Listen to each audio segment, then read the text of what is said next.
our entire skein now, and what you can see is we have a very long and lovely scarf.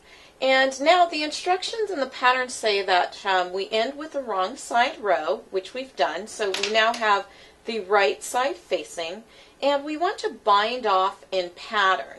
So what does this mean?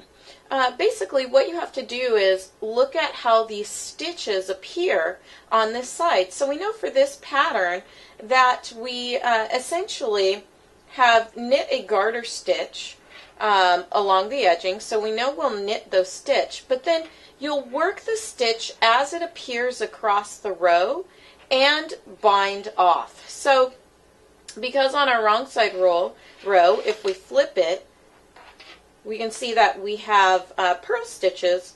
What this means is that when we work the right side, flip it this way, we're basically going to be knitting across and binding off. So I'll show you a few stitches to get you started if this is your first time doing it.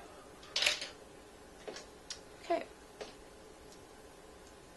so we'll take our first stitch, we'll knit into that stitch and slide it off the needle. We'll take our second stitch, knit that stitch, slide it off the needle, and then we're going to pass this stitch over the second stitch. So you just pass that first stitch over the second. You knit another one, you take it from the front and pass it over again. And you just continue in this manner all the way across the row.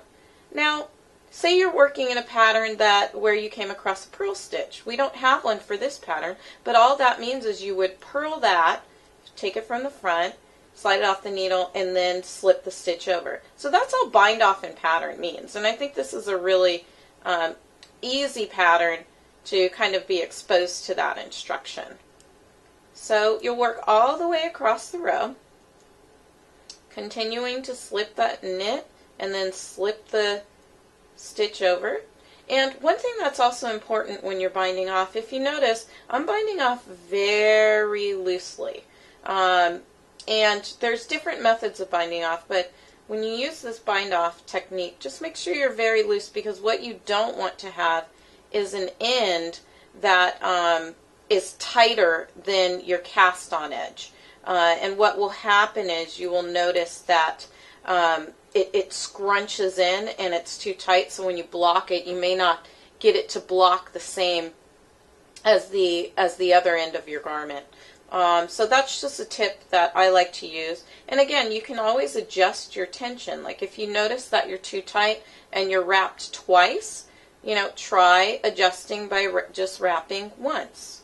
That helps. I tend to be a very tight knitter, so for me, I'm, constantly looking at my tension and adjusting my tension. Okay, so continue in this manner, and we will meet you back here for blocking the garment. Take care.